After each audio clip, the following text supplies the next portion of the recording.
Le message que moi j'aimais que Dieu m'avait donné, c'est de gagner les âmes à Christ. J'ai gagné ce message, c'est m'a gagné. J'avais un seul verset que je prêchais souvent quand j'étais encore trop jeune. C'était Romains 6, 23. Ça, depuis, c'est la mort. Les dons, c'est la vie éternelle. C'est le verset que je prêchais souvent un peu partout. Je n'étais pas gêné. J'ai haïssé le péché parce que j'ai quitté le monde. Et je ne peux plus y revenir encore. Le miracle existe encore. Il y a les miracles authentiques par rapport à la parole de Dieu.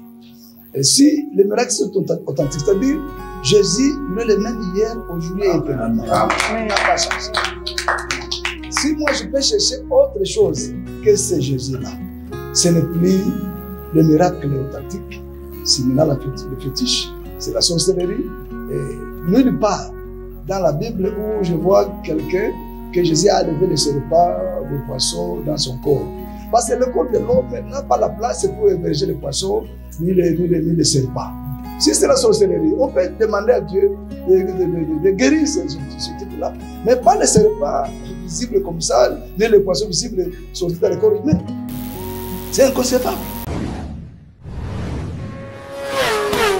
Qui est là, maman journaliste, c'est la parole qui est la vraie prophétie. Amen. Donc, en dehors de la parole, si tu peux donner une prophétie, en dehors de la parole, en dehors de notre doctrine, moi je ne peux pas croire à ça. Parce qu'une église qui est fondée sur la prophétie ne peut pas avancer. Elle ne peut pas sauver les gens. Mais une église est fondée sur la parole de Dieu. Car la Bible dit que nous sommes fondés sur les enseignements des apôtres et des prophètes. Et Jésus-Christ est la pierre angulaire. Amen. Donc nous devons fonder sur cette parole-là. Donc notre soubassement, c'est la parole de Dieu. Amen. La prophétie ne sauve personne, mais la parole sauve. Amen. Et cherchez la paix de la ville ou du pays où je vous ai transporté. Priez l'Éternel pour lui et sa paix sera votre paix. Fidèle de notre mission, l'Église et le pasteur Shalom. Et bienvenue à cette émission qui est bien sûr en direct sur la chaîne Ebenezer. On est là sur Facebook, YouTube de Ebenezer, Ebenezer. On est aussi sur notre chaîne Sylvia TV sur YouTube. Nous vous demandons de beaucoup vous abonner sur cette chaîne car c'est la vôtre. C'est votre mission, l'Église et les pasteurs. Comme vous le savez, je ne suis pas toujours seul sur mon plateau, toujours accompagné des éminents hommes de Dieu qui m'accompagnent dans cette émission. Aujourd'hui, je ne suis pas seul, je suis accompagné d'un grand. Quand je dis un grand, c'est-à-dire c'est un grand dans l'évangile, c'est un grand dans l'église du réveil, c'est un grand dans la parole de Dieu que nous venons de découvrir dans un coin vraiment éloigné de la capitale ville du prophète de Kinshasa. Là, nous sommes au camp Mimosa, sur l'avenue Gobi, avenue Gobi numéro 30, comme je l'ai dit, au camp Mimosa, juste dans la commune de Ngalima. C'est là où nous sommes à l'église communauté évangélique centre Ebenezer. Là, nous sommes ensemble avec le pasteur, le patriarche, l'apôtre, qui n'est autre que Obel Baliki Moulimboa, qui est notre invité de cette émission. Voilà, c'est avec lui que nous allons parler. Nous allons parler de quoi? Nous allons parler de la situation de turbulence qui passe dans notre pays. Je l'ai même dit que chercher la paix dans le pays où je vous ai transporté, a dit l'Éternel. Nous savons que maintenant, notre pays a vraiment de turbulences sur tous les plans politiques, les plans sécuritaires, sur la paix. En tout cas, on a beaucoup de turbulences. Alors, nous voulons parler avec ces grands de l'Évangile, parler de notre thématique, comme je l'ai dit, le rôle de l'Église face aux enjeux de l'heure, face aux turbulences qui se passent dans notre pays, la RDC. C'est lui qui est mon invité aujourd'hui. Je l'ai dit, c'est l'apôtre Obel Baliki Moulimboa, qui est de la communauté évangélique centre Ebenezer, qui est sur Ngobi 30 au camp Mimosa. Je le salue. Je dis shalom papa. Shalom maman, shalom maman. Vous allez bien? Je suis ravi. Je suis tellement en forme.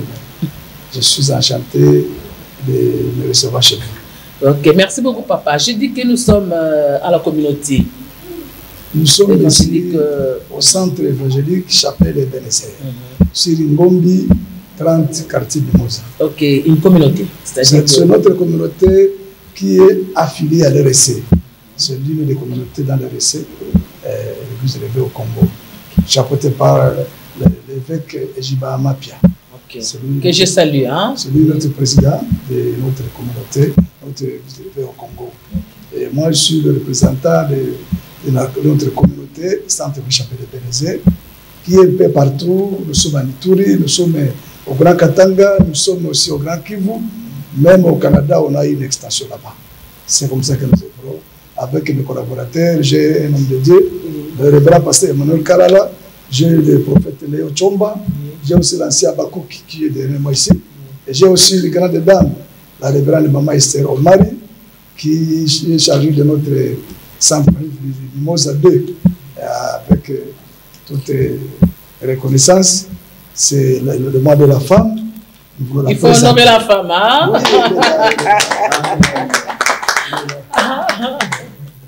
Merci beaucoup à Papa Baliki, merci beaucoup à la révérende Esther Omari. Je parlais d'un puisque c'est la femme, hein? C'est Papa qui m'a autorisé de parler de la femme, comme c'est le moins de la femme. Voilà, Papa, c'est bon, nous voulons parler de le rôle de l'Église face aux enjeux de l'homme. Avant d'y commencer, d'entrer dans le jeu, nous voulons quand même vous connaître aussi. C'est vrai, je vous ai dit que vous êtes apôtre, patriarche, apôtre, vous avez dit que vous êtes aussi de l'RSC, oui, mais nous voulons vous connaître quand même, Papa. Comment est-ce que vous-même, vous avez connu ces Jeux-là? Amen. Donc, c'est une bonne question. Moi, je suis l'un des enfants qui sont nés de nouveau, et à travers l'apôtre Mugisho, qui fait mon père spirituel aussi.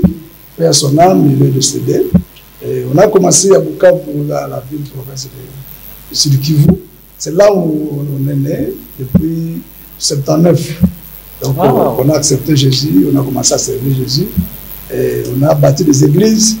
Et aujourd'hui, je suis responsable maintenant ici. Donc, j'ai quelqu'un qui m'a ordonné. Je suis ordonné pasteur responsable depuis 1986. C'est depuis là que j'ai pris le service avec Dieu. Je me suis un peu discipliné parce que j'aime Dieu. Je suis sauvé. J'ai été marié. Ma défunte est partie au ciel avant moi. J'ai 9 enfants que Dieu m'a donné avec plusieurs petits-fils.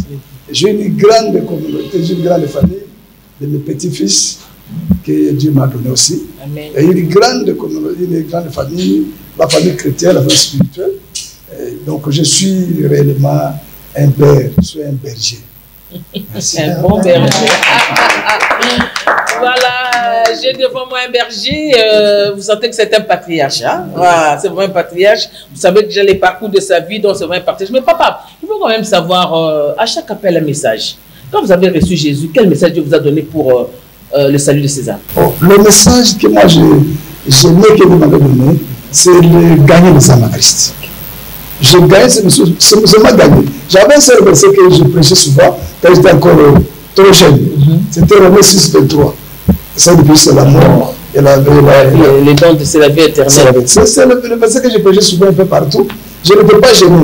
J'ai haïssé le péché parce que j'ai quitté le monde et je ne peux plus le encore. C'est ça, donc c'était mon message. Je peux sur la repentance, sur le salut des âmes. Donc je suis là, je suis un gagnant d'âme, j'aime bien gagner les âmes pour Christ. Amen. Je crois que c'est déjà notre mission primordiale que Jésus nous a donnée, à l'effet de toutes les nations, ses disciples. Mais nous continuons avec notre émission, toujours pour poser une question. Vous avez fait de votre père spirituel.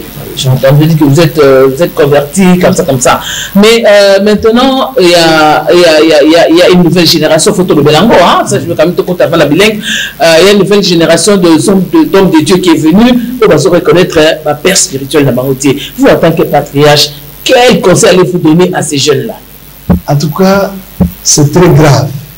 Si quelqu'un ne connaît pas d'où il est venu, de quelle génération d'où il est venu, c'est là où maintenant notre pays peut-être n'avance pas sur le plan spirituel. Parce que si on ignore le père spirituel, donc tu n'as pas d'adresse.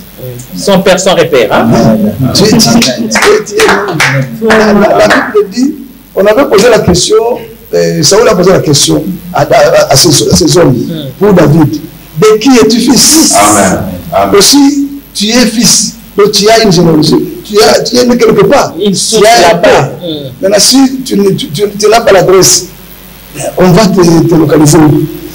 On va te placer sur quel angle, dans quelle zone de serviteur tu es. Tu ne peux pas sauter du ciel pour devenir un pasteur, diriger d'une église, sans toutefois être aimé un jour.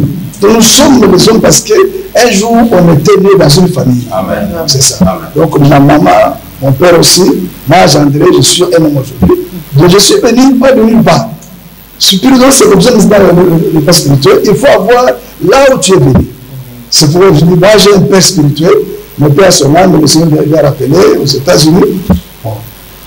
Je suis là aussi, j'ai aussi engendré mes propres fils qui m'ont, par exemple, le pasteur Manou. Je lui ai gagné, je lui ai baptisé, il est là. Okay. Donc, si je peux dire qu'il y a toujours le succès, parce qu'il y a un successeur, il y a quelqu'un. Et il n'est pas seul.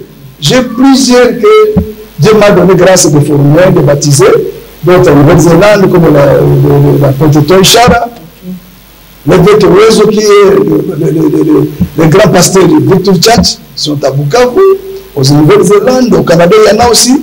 Même ici, il y a des hommes de Dieu qui sont passés à travers mon ministère. Amen. Ils sont de grandes églises ici, ce sont mes fils aussi. Et je fais tout pour eux qu'ils soient bien encadrés, Amen. Malgré le monde qui essaie de désorganiser les uns les autres. Mais moi, je fais tout pour encadrer mes fils spirituels. Merci beaucoup, PTH, pour cette réponse. Nous continuons. Nous sommes en direct sur Ebenezer Télévision, Syldia TV.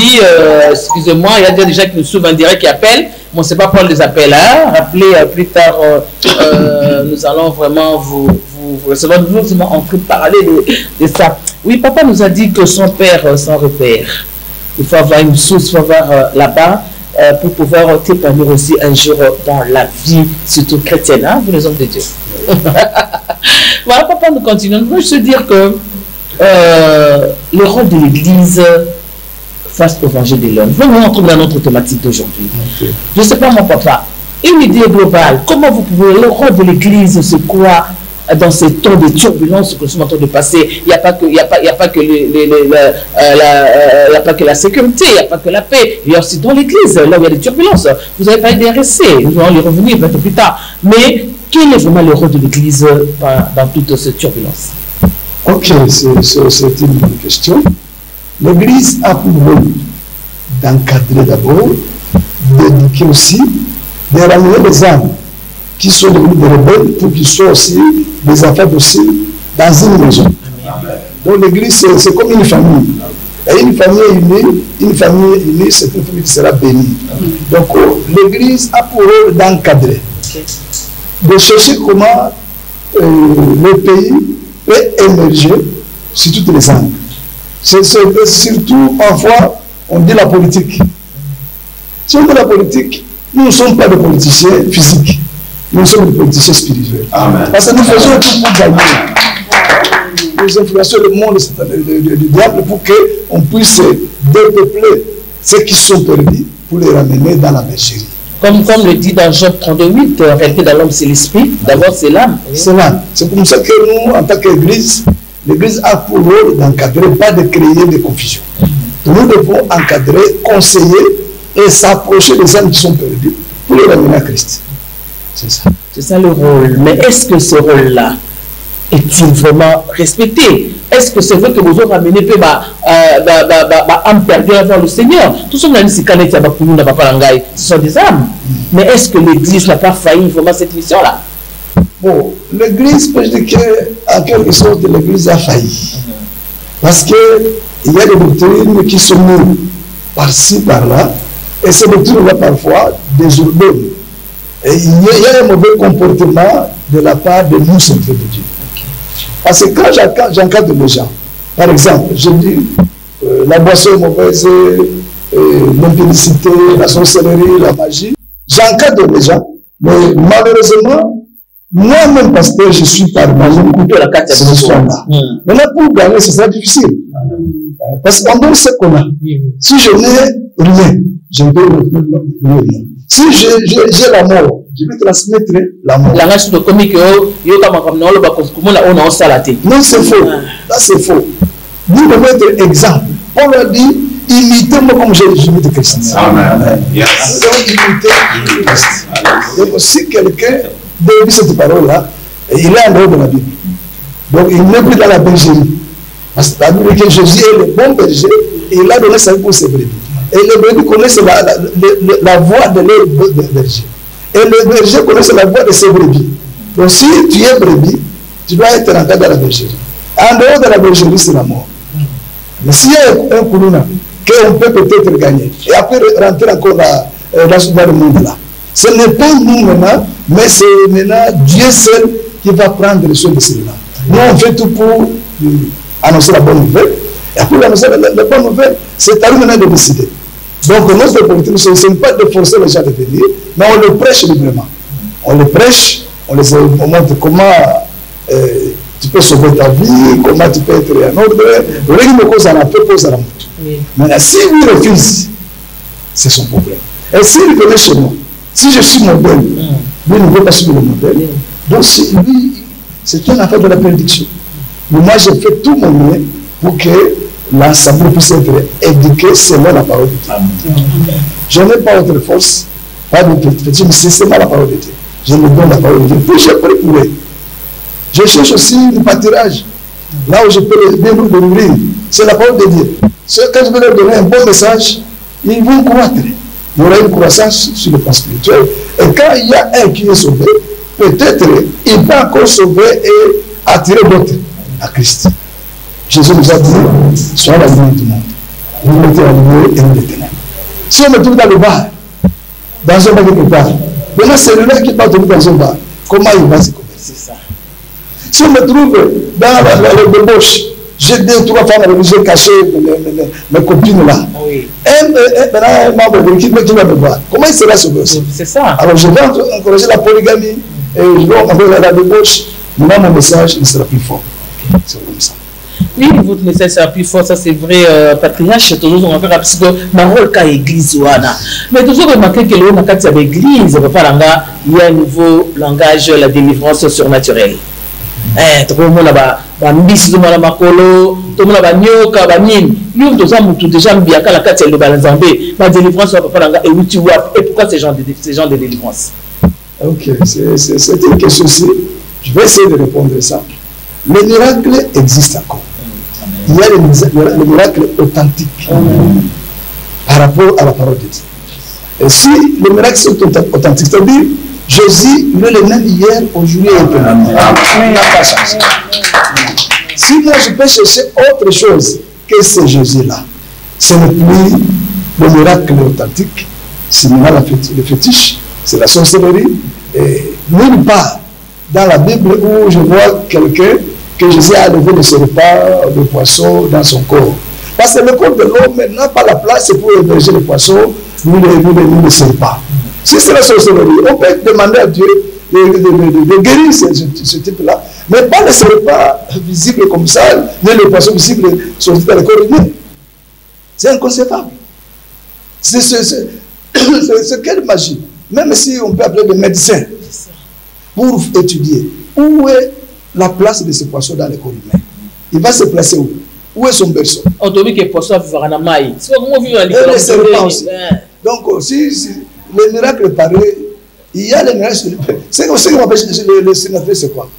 Le sénateur, c'est quelqu'un qui était mort.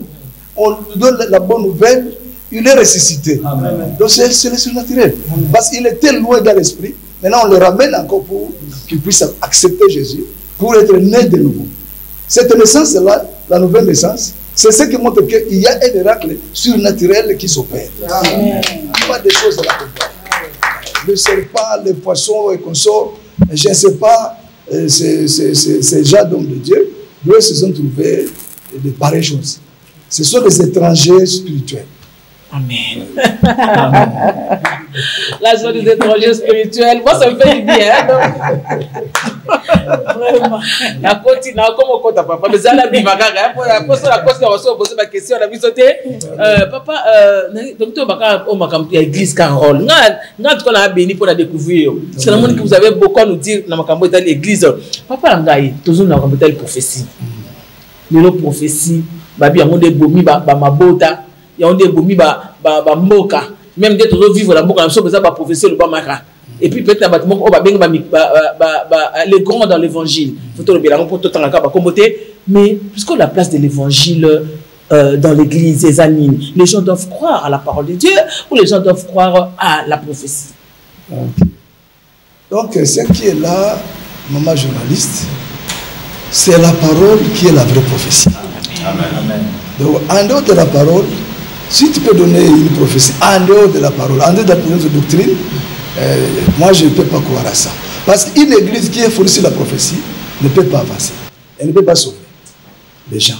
Mais une église est fondée sur la parole de Dieu. Car la Bible dit que nous sommes fondés sur les enseignements des apôtres et des prophètes. Et Jésus-Christ est la pierre angulaire. Amen. Donc nous devons fonder sur cette parole-là. Donc notre soubassement, c'est la parole de Dieu. Amen. La prophétie ne sauve personne, mais la parole sauve. C'est ça. Ça c'est sage. Donc tu as maman qui on a papa n'a pas question. On peut se voir conseil maman qui on a. Parce que tout le monde a un.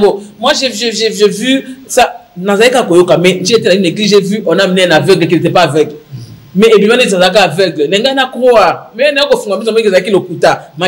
on a vu des gens oh muta kufi à la muki. Oh mutabwe. Mais moi je sais que je suis souvent de comprendre les mecs qui ont là, ils appellent la conséquence nango. Puisqu'on a vu aussi d'autres personnes babana makamalo basu qui m'appelle. N'était solo balaba bazo ça la bloc on a attaqué un patriarche de l'évangile. Bon, il y a ce que je dis clairement. Quand tu as carence du Saint-Esprit, tu peux commencer à fonder tes propres miracles et tes propres prophéties. Parce que le Saint-Esprit à nous, c'est lui qui nous inspire, c'est lui qui nous enseigne, c'est lui qui nous rappelle. Maintenant, s'il n'y a pas un Saint-Esprit à nous, authentiquement, c'est que toi tu cherches, c'est la sorcellerie. Parce que plusieurs gens ont fréquenté les maisons de marabouts. Maintenant, quand il a fréquenté, maintenant il a échoué sur le plan spirituel. Il ne sait pas garder la parole de Dieu. Maintenant, pour se maintenir, il dit que c'est une stratégie. Pour se maintenir, commence à créer des miracles là qui n'existent pas. Tu fais quelqu'un aveugle, tu n'es pas aveugle. Tu fais quelqu'un mort, qui n'est pas mort. C'est du mensonge. Jean 8, 44, la Bible dit que le père du mensonge, c'est le diable. Alors si quelqu'un commence à mentir à travers l'évangile, c'est le fils du diable. Amen. Et l'enfant du diable ne peut pas apporter gloire à Dieu. Amen. Et il ne peut pas sauver le monde. Amen. Le pays sera toujours dans les désastres parce que les gens qui prétendent être hommes de Dieu commencent à pratiquer la sorcellerie, qui est la parole de Dieu. Mais si nous enseignons la parole de Dieu, à l'aide du Saint-Esprit, je pense que les gens seront sauvés authentiquement. Ensemble.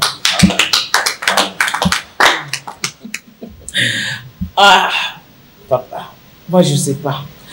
La puissance de la parole de l'homme de Dieu, où est sa place? Comment est-ce qu'on peut, considérer la parole de l'homme de Dieu dans sa vie?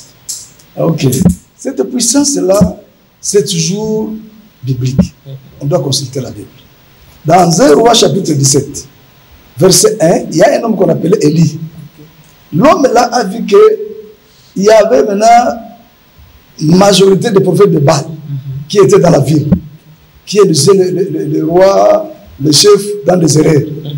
Maintenant, Élie s'est levé, lui il a dit, parce qu'il y a maintenant l'égarement, les gens n'adorent plus Dieu, ils ont adopté d'autres dieux de Baal.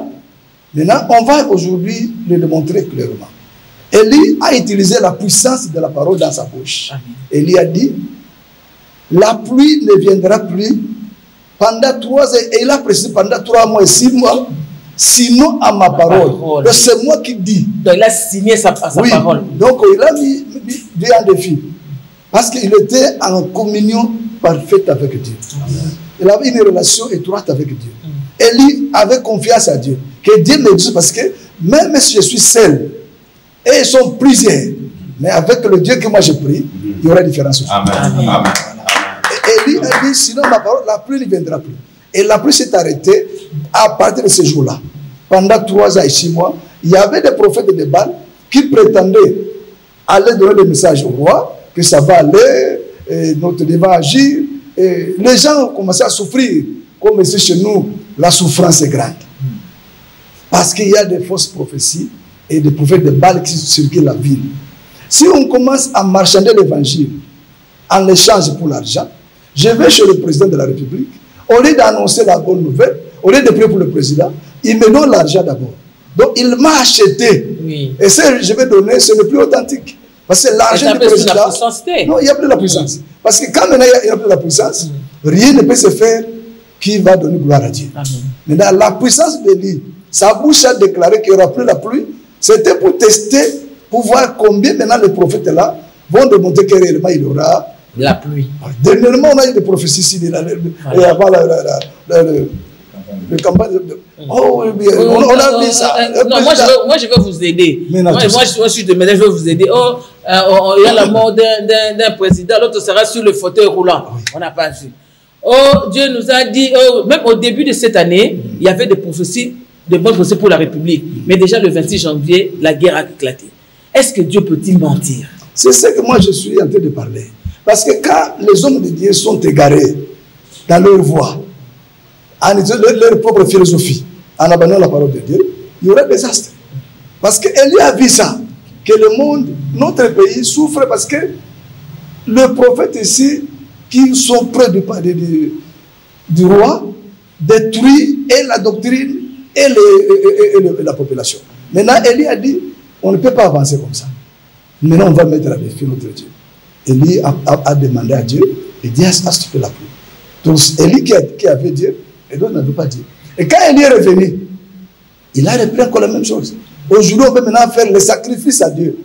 Et on va évoquer le Dieu du ciel. C'est lui qui va descendre avec les faits, ce sera le Dieu qui va donner. Parce que notre Dieu, c'est le fait de voir. Amen. Et quand Élie a évoqué le Dieu du ciel, Dieu a envoyé le fait, et tout était consumé. On a dit que c'est le Dieu d'Élie qui est Dieu. Et on a tué le prophète de Baal. Maintenant, chez nous, ici au Congo, RDC précisément. Puissance sur la puissance est là. Il y a beaucoup d'églises, beaucoup d'hommes de Dieu, mais la puissance c'est où? C'est ça. Suis-moi un peu. Donc, ces gens-là qui se disent grands, ils ont induit toute la population, toute la nation en erreur, même nos chefs en erreur, parce que les chefs croient. Si nous, on était sérieux, nos chefs devraient commencer à prier parce qu'ici au Congo, les gens prient sérieusement. Mais on a prié, papa. On a prié. Le président a dédié le pays dans les mains de Dieu. C'était un homme politique, mais il a dédié à Dieu. C'était à nous maintenant de conserver cette grâce-là pour que le pays... Est-ce qu'il était habilité à dédier le pays? Est-ce que c'est sa compétence de dédier le pays à Dieu? Maman Sylvie. Papa, je ne sais pas. Un président, c'est un homme crédité par Dieu. C'est Dieu qui choisit. Ce n'est pas nous. Dieu a placé cet homme-là à la tête de ce pays. Il sait, il a quelle capacité.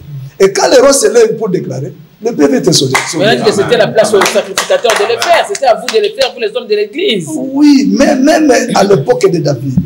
David aussi déclaré, il était roi. Il y avait les sacrificateurs. Mais David s'est permis de dire que je veux construire un temple pour Dieu. Il a commencé à faire les offrandes sans que un sacrificateur puisse donner le conseil. Donc le roi, c'était un élu de Dieu. Le président est choisi par Dieu d'abord, avant que nous tous, on a les urnes là, mais c'est Dieu d'abord qui dit que celui-là, c'est le président de votre pays. On doit le respecter. Parce que la Bible dit dans 1 Chronique 7,14, si mon peuple sur qui évoque mon nom, prie et évoque, je sauverai le pays, les nations. Maintenant, si l'humiliation, est-ce que nous, Congolais, on sait s'humilier? Est-ce que c'est ça? Est-ce qu'on sait s'humilier? Humiliation de Ngolba. Nicolas Tabassak, je ne sais pas. C'est ça le problème. Quand nous portons des sacs, des drapeaux d'eau, on est dans la poussière là. Ensuite, drapeau des prophètes, ensuite, drapeau à l'Atina, maman, en église, parce qu'on est là. Il y a une humiliation, papa. Chez moi, ici, je ne peux pas accepter. C'est un prophète de Dieu. Pourquoi tu expliques cette humiliation? Nous ne sommes plus humbles. L'humiliation, c'est la repentance. C'est reconnaître le mal. C'est reconnaître la place de Dieu dans la vie. Maintenant, quand quelqu'un ne reconnaît plus la place de Dieu, il ne s'humilie pas. Parce qu'avec la fausse prophétie, personne qui a demandé pardon au peuple, ni demandé pardon à la nation, parce que c'était officiel, on a prophétisé. Maintenant, ce type-là, c'est celui d'ailleurs qui encadre le président de la République. Les chefs, ils sont membres. C'est ça. Je ne cite pas le nom, mais les gens connaissent ça. Maintenant, est-ce que le peuple a déjà posé la question? Quelqu'un qui est dans... Il faut comme que ça, c'est la télé. C'est la télé. Quelqu'un qui n'est pas dans la vérité. Il faut quand même qu'on se le dise. Nous sommes des chrétiens. Mais à diriger tout un président qui nous dirige. Vous voyez que tout ça, humiliation, et Dieu va agir comment? Parce que la Bible dit que mon peuple périt faute de connaissance. Il manque la connaissance de la parole. Quand déjà on est dévié nous sommes plus dépendants de la parole de Dieu. Nous commençons maintenant à faire nos propres expériences que nous connaissons. J'ai fait autant dans l'église. Je suis sauvé, ça fait 50 ans, 40 ans. J'ai une grande église. Avoir une grande église, ce n'est pas à dire que tu as Dieu. Amen. Tu peux avoir la foule. La foule peut se tromper. Oui. Mais Dieu ne se trompera jamais. Amen. Tu peux avoir une grande foule là, une grande église, 10 000 membres. Dieu n'est pas là. La plus grande église que Dieu reconnaît, c'est là où 2 ou 3 se rassemblent. Là où Dieu sera chef. Il va décider, il va exaucer. Mais quand nous sommes 1000, parce que moi souvent je dis que la joie de la prière, c'est l'exaucement de la prière. S'il n'y a pas d'exaucement, j'ai prié longtemps, je suis devenu prophète de Baal. Oui, il y a patience. Je peux patienter parce que Dieu ne répond pas directement oui. Il peut dire non, il peut dire attends, il peut dire j'agis. Maintenant, j'ai prié pour le pays pour que la guerre n'entre pas. Curieusement, la guerre est là. Et la guerre est là maintenant, on fait tout pour porter le sac que la guerre se stoppe. Commençons d'abord par demander c'est ça l'humiliation, c'est ça. Ça, c'est l'idolâtrie. On ne doit prier sous drapeau. Les militaires font leur salut devant les drapeaux parce qu'ils sont là pour la nation. Donc, là, pinda est pour le drapeau. Donc, il faut faire l'école. Mais moi, je ne voulais pas pour l'école. Il y a un Jésus qui est mort pour moi. C'est moi, j'ai osé. Jésus est mort pour nous. Ce n'est pas moi qui va mourir encore pour la population. Je ne suis pas habilité. Ce n'est pas ça mon rôle. Mon rôle, c'est de demander d'abord pardon à Dieu en tant que sacrificateur. Et puis, voir ce que moi j'ai fait du mal avec le petit groupe que j'ai. Je peux commencer même ici chez moi avec 10 membres que j'ai. Je les éduque, je les instruis. Ils ne seront jamais rebelles, ils n'iront jamais piller, ils n'iront jamais au bar. Ils seront toujours là parce qu'il y a un ouvrier que Dieu a choisi pour eux. Est-ce que nous sommes encore ouvriers ou bien nous sommes devenus des patrons? C'est là où il faut faire aussi la différence. Un patron ne peut pas demander pardon. Un patron, il est le chef suprême. Azam Moukolo, il y a un ministère. C'est lui le patron de là où il est. Il a des contacts, il a des relations avec les ministres, avec les PDG, avec les étrangers. Lui, il voyage partout. Il a des visas multiples partout. Celui-là, il ne peut plus être reproché. Donc, même s'il fait l'impudicité, ça passe. Même s'il boit de l'alcool, ça passe. Même s'il peut tuer et sacrifier ses membres, ça passe. Pour avoir aussi un engouement parce que c'est le système qu'on fait. Mais nous autres qui sommes des petits, nous comptons seulement sur ces dieux-là. Demander pardon pour moi, c'est la simple des choses. Et ils comptent sur leur char, hein? Moi, je ne suis pas là. Leurs chars sont là, mais moi, je ne suis pas là. Je compte sur celui-là qui va sauver mon pays. Donc, même à l'ombre, j'ai pris pour mon pays que la guerre prenne fin. J'ai pris pour mon président que Dieu donne la sagesse, la connaissance, que Dieu protège d'ailleurs notre président. Parce que quand on commence à critiquer, à injurier le président de la République, est-ce que tu peux maudire le roi? Et tu resteras en vie? Non, on ne peut pas injurier ni critiquer ton président de la République. C'est Dieu qui gagne là-bas. La République, il faut autorité, il faut respecter les autorités. Parce que tout vient de Dieu. On peut refuser, mais c'est ça la Bible. Il est l'autorité parce que Dieu l'a mis là-bas. Si ce n'est pas Dieu, il ne peut faire une année, 2 ans, 3 ans. Si c'est lui-même, par ses propres sentiments, il ne fera pas 2 ans, 3 ans. Mais parce que c'est Dieu qui lui a mis là-bas, malgré les combats, la victoire sera là. Même si les ennemis peuvent entrer à la porte de notre ville, avec la prière que nous faisons, on va faire reculer tout ça au nom de Jésus-Christ. Ici, chez nous, on avait prié pour la maladie Corona. On a déclaré à l'église que le Corona va échouer, le Corona va rentrer là où la Corona est venue. Dieu nous a exaucés. Corona, ils ont gagné. Et il y a le père Tabacomolé, ça faisait selon que. Parce que nous, on a cru à nos prières que tant que nous sommes là, Zambé a Zoloka. Et c'est la même chose avec la guerre qui se passe à l'Est. Nous prions pour nos frères, nos églises, nos chefs, nos militaires. Nous croyons que la victoire, c'est pour les Congolais. Amen. Amen, amen, amen. Voilà, nous croyons que la victoire, c'est pour les Congolais. Ça, c'est un patriarche qui l'a dit. Hein? Je n'ai rien à dire là-dessus. Alors, je continue pour dire que nous sommes en direct sur Ebenezer Télévision. Je compte en train de nous suivre. Si vous avez des questions, posées aussi. Les patriarches vont vous répondre sur notre thème, le rôle de l'Église face aux turbulences qui se meuvent dans notre pays. Alors, Papa, nous voulons continuer. Vous avez parlé d'une chose là au début, moi j'ai aimé. Vous avez parlé de l'église, le rôle de l'église éduquée, tout là, RSC, tout là. Mais moi je veux savoir, Papa Langa, comment est-ce que, vous avez dit aussi qu'on donne que ce qu'on a. Mais vous êtes réfléchi, c'est pas beaucoup de choses, hein, l'église, hein, les hommes de Dieu. Vous dites que les hommes de Dieu ne s'aiment pas. Mais comment est-ce que, oh,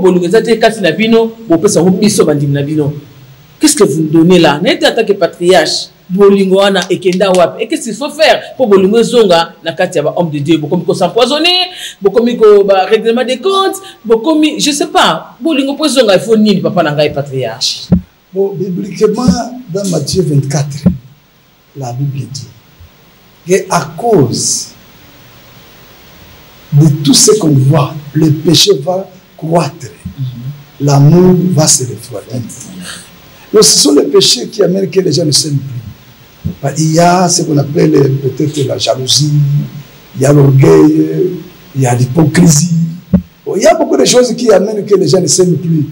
Il y a aussi la grandeur, complexe de supériorité, d'infériorité. L'autre maintenant a sa complexe-là, il ne veut plus s'approcher aux autres.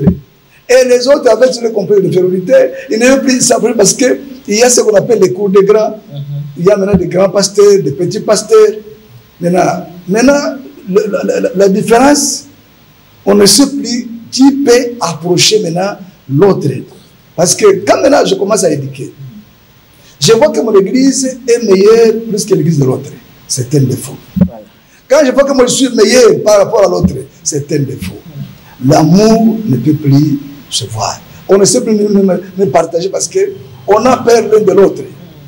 Je vais chez l'autre, je ne peux pas manger parce que j'ai peur qu'il va m'empoisonner. C'est le papa micro dans l'église. Parce que ça se voit. Les gens commencent à se tuer parce qu'il y a des gens qui payent même le protocole pour tuer le pasteur. Maintenant, tout ça, c'est à cause du péché qui a crié. Le péché a grimpé l'escalier et le péché commence à régner à l'église. Donc, il y a l'endroit où Dieu n'existe plus. Mais c'est difficile de discerner parce que les gens chantent, les gens dansent, et il y a la prédication du feu qui sont là, prêchent en français, en anglais, en chiluba, en swahili. Tu vois que ici, en tout cas, c'est impeccable. Il y a Dieu là-bas. Mais si tu sonnes de maintenant, tu vois les gens, en sortant de l'église, il y a des sorciers, il y a des magiciens, il y a des femmes libres, il y a des ivrognes. Maintenant, Arche de Noé. L'arche de Noé avec tout. Même moi, je demande à Dieu que mon église soit dans l'arche de Noé. Ici, il n'y a pas de serpent, il n'y a pas aussi de rats. Ici, il y a seulement des brebis. Il faut que nos assemblées égorgent les brebis et pas des loups. Parce que les loups sont là pour ravager. Mais les brebis sont là, on peut les tondre dans le poil, dans le calme. Parce qu'ils sont enseignés dans le calme. C'est ce que nous voulons. On va avoir les brebis, pas les chèvres, pas des lions, pas des ours à l'église. Parce qu'il y a d'autres églises que là, la méchanceté existe. Si tu provoques le pasteur, tu auras des coups. On va te tabasser. Donc il y a plus la douceur. Mais ce qui nous manque, c'est les fruits de l'esprit. Si on était animé par le fruit de l'esprit, on va marcher selon l'esprit et on va refléter cette gloire de Dieu. Amen, amen, comme les hommes de Dieu ont dit. Mais il y a aussi quelque chose qui nous ont reproché à nous les fidèles. Parce que quelque chose comme un fanatique à la pasteur. Naïbité, votre patriarche, vous avez beaucoup d'âmes ici. Et c'est votre comment fanatique n'a pas solo. C'est ça, c'est le mal. L'église n'est pas un stade. Là où il y a des équipes. Il n'y a pas l'église. Moi, je dis que l'église c'est une famille. Amen. Et si nous sommes en famille, la famille se soutient. La famille s'entraide. La famille se supporte. La famille, il y a une compréhension. L'amour s'aime. Il y a l'amour là qui trône, parce que l'amour voit l'autre au-devant de lui. Maintenant, s'il y a maintenant un fanatisme à l'église, ce sont des églises qui sont des églises tribales. Là où la tribu règne. Moi, je suis Moussoaïli. Je suis dans l'église de Bassoaïli. Je suis Moulouba. Je peux chercher Moulouba. Là, il n'y a plus Dieu. Si je lis Genèse 11, la tour de Babel, là où Dieu a dispersé les langues là, je vois que Dieu avait raison. Amen. Il faut en cause que cette tour-là soit aussi dispersée. Parce que ce qui détruit l'évangile, c'est le clanisme. Les gens sont devenus très tribales. Alors, s'ils sont tribales, il va seulement aller là où son frère prêche. Là où son frère pasteur, c'est là où il va aller. C'est comme ça que nous qui n'avons pas beaucoup de moyens, on n'a pas de gens dans nos églises parce qu'on n'a rien à donner. Nous qui n'avons pas des autorités dans le pays, personne qui peut entrer parce que moi je ne fais pas partie de son race sociale. Maintenant, si l'église commence à être fanatique de quelqu'un, donc Jésus est à l'écart. Il n'y a plus Jésus. Mais si Jésus est le chef de l'église, tout le monde va chérir Jésus que l'homme. Et l'homme de Dieu va s'effacer. Il va dire comme Paul, ce n'est plus moi qui vis, mais c'est Christ qui vit. Et si Christ vit à moi, les gens peuvent voir Christ et ne pas plus la personne de Balik. Je peux partir aujourd'hui, mais l'église va rester. Est-ce que ça c'est mon héritage? La réponse est non. L'église, ce n'est pas mon héritage. L'église, c'est le temple de Dieu. Amen. Moi, l'héritage, c'est ma maison, c'est ma voiture, c'est mes chars. On a beaucoup mis l'église, donc les pasteurs est là, les prophètes est là, mais après, tu es moi là. C'est là. C'est papa. S'il n'y a plus l'amour. Patriarche, c'est. S'il n'y a plus l'amour. Je dis bien, s'il n'y a plus l'amour et si l'Esprit de Dieu ne nous dirige plus. Parce que l'Esprit de Dieu, même les apôtres, quand ils ont voulu changer, c'est lui qui devrait remplacer Judas. Ils ont fait leur vote là, ils ont choisi leur frère. Mais ce n'était pas la vie de Dieu. Dieu a choisi Paul à la place de Dieu. Donc c'est Dieu qui choisit. Et si c'est Dieu qui choisit, je ne peux pas choisir à la place de Dieu. C'est pourquoi moi je refuse ce que les autres disent. Moi je ne peux pas dire que cette église ici, c'est Balik Ministry. Ça ne sert pas biblique. On est commis personnel. Ça, je ne peux pas le faire. Si moi je retourne à l'église, on dit Balik Ministry, je ne peux pas y entrer. C'est le bien de quelqu'un. S'il part, c'est son fils. S'il part, c'est sa femme. Donc, Balik Ministry, pour moi, ça n'existe pas. Nous sommes les Ebenezer. Communauté. Si je pars, il y a l'autre qui sera là pour prendre le relève. S'il est sauvé, né de nouveau, il prend la commande. Je peux même être en vie. Comme David l'a fait, il a remplacé Salomon, il était en vie, parce qu'il était fatigué. Et si je me fatigue aujourd'hui, je vais le mettre sur le banc. Allez, avance avec le. Nous sommes là pour donner des conseils, pour que l'œuvre avance. Parce que moi, mon but, ce n'est pas l'argent. Mon but, ce n'est pas m'enrichir. Non, Dieu m'a pourvu. Je mange, je peux m'habiller, j'ai de l'eau à boire. Bon, je ne sais pas quoi. J'ai mes petits-fils, j'ai mes enfants. C'est la richesse que Dieu m'a donnée. Maintenant, je vais encore chercher quoi? L'argent, je vais tout laisser ici. C'est la vanité. Maintenant, qu'est-ce que je vais encore chercher? Si mon fils restait là, la famille sera sécurisée. Ma famille est sécurisée. Elle est sécurisée parce qu'il y a un Jésus que nous croyons. Celui qui nous a appelés, il nous prend en charge. Je pense que c'est la peur de ce passé-là qui a mal formé sur ces églises. S'il a mal formé, il a peur. Il n'a pas confiance. Il n'a pas confiance à ces gens avec qui il travaille. Mais Jésus a laissé la tâche à Pierre qui n'était pas de sa famille. Il y avait ses frères dans l'apostolat. Mais Jésus a dit, Pierre, c'est toi qui as la clé. J'ai bâti mon église sur Pierre. Pourquoi Jésus a dit ça? C'est l'exemple à suivre. Donc l'église n'est pas une business, l'église n'est pas un chef de quelqu'un, l'église n'est pas une boutique de quelqu'un, mais l'église est le corps du Christ. Que seul Jésus règne, il est la tête de l'église. Mais pour se séparer, nous sommes presque à la fin, m'a déjà fait signe par la technique. Une question m'est venue en tête. Est-ce qu'aujourd'hui on peut donner raison au pasteur Kassongo sur le remariage, sur les divorces dans l'église? Puisque nous on a vu que beaucoup d'hommes de Dieu se sont remariés et divorcés. Est-ce qu'on peut donner raison aujourd'hui à l'apôtre Kass, là où il est dans la prison? Je ne peux pas juger l'apôtre Kass ni dire oui à ce qu'il fait. La Bible défend la polygamie. Tout sacrificateur a droit à une seule femme. S'il est sacrificateur, il a droit à une seule femme. Or, la Bible dit dans l'Hébreu que nous sommes devenus une multitude de sacrificateurs à travers la croix de Jésus. Donc, un sacrificateur doit avoir une seule femme. Et là où la polygamie résiste, c'est là où le diable aussi règne. C'est Dieu, le Dieu que nous prions, ne peut pas nous donner cette opportunité qu'un pasteur commence à avoir 2, 3, 4 femmes, se remarier, divorcer. Non. Ça, le divorce, la Bible elle-même dit que si tu peux pardonner, tu pardonnes. Si elle a commis l'impudicité, Et si c'était toi, homme qui a commis l'impudicité, toi, on ne te chasse pas. C'est mal à faire pour te chasser. Donc, ça, c'est celui qui a prêché les premiers pour jeter la pierre. Jésus a pardonné. Jésus a posé la question. Celui qui n'a pas péché commence à lui taper. Mais personne qui a jeté la pierre à cette dame-là. Donc Jésus a libéralisé. Jésus a libéré, a sauvé. Il est venu sauver, pas punir. Quand tu vas punir ta femme parce qu'elle a commis l'impudicité, tu vas la chasser. Demain, tu vas se remarier. Et le voici commet l'impudicité. Tu vas encore chasser. Tu auras combien? Et ce que toi tu fais comme impudicité, ce n'est pas le même péché. Ça, c'est le pasteur qui a posé la question. C'est la dernière question aussi pour cette émission. Mais Patrick, je vos coordonnées. Vos coordonnées peut être moi aussi pour l'émission et pour la présentatrice de l'émission. Ok, mon coordonnée, je suis toujours sur 081 504 90 76. Toujours sur l'avenue Ngombi, numéro 30. Arrêt Mimosa. Arrêt Mimosa. L'église est là chaque mercredi à 17h, vendredi à 17h et le dimanche à 9h. Nous sommes là.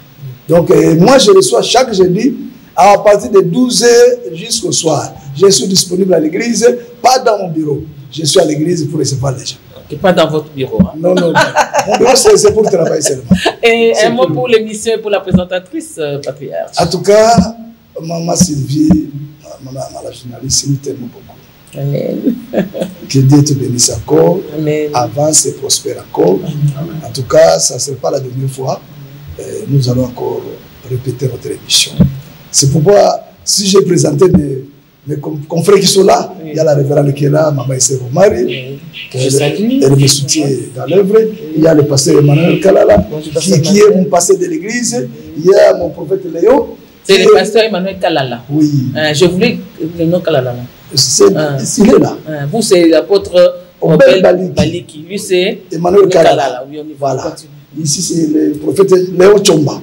Donc, ce sont des bidouze que j'ai. Il y a un ancien dernier là-bas qui est toujours à sa poste. Amen. Abakouk, il est là. Un polyvalent. Il est partout, il est partout. C'est un vaillant homme. Il est très courageux, très humble. Nous l'aimons beaucoup. Il y a encore plusieurs qui sont là. J'ai aussi mon caméraman ici. Chargé du presse, il est là aussi. Je les aime beaucoup. Il y en a beaucoup. À la fois prochaine, vous le verrez tous. Merci beaucoup, mon patriarche Obel Baliki Moulimboa, qui est de la communauté évangélique Chapelle Ebenezer, sur Ngombi 30 à Mimosa, dans la commune de Ngalema. Voilà, vous avez entendu. Moi, je l'ai exploité. J'ai beaucoup eu ce que vous avez aussi beaucoup eu de sa part. Merci beaucoup à tous ces hommes de Dieu qui étaient derrière. Merci beaucoup. Merci beaucoup à mes techniciens qui sont là. Mon papa d'Ebenezer, sans oublier mon preneur de vue Richard Rifa et mon monteur Raphaël Tadjemba que je salue. Et merci à vous aussi qui étiez nombreux sur cette émission L'Exil le Pasteur. Nous sommes là. Abonnez-vous plus à Ebenezer Télévision. Abonnez-vous plus sur Cydia Télévision sur YouTube. Et nous allons continuer avec notre émission. On se voit prochainement, bien sûr. Bye. Bye, bye.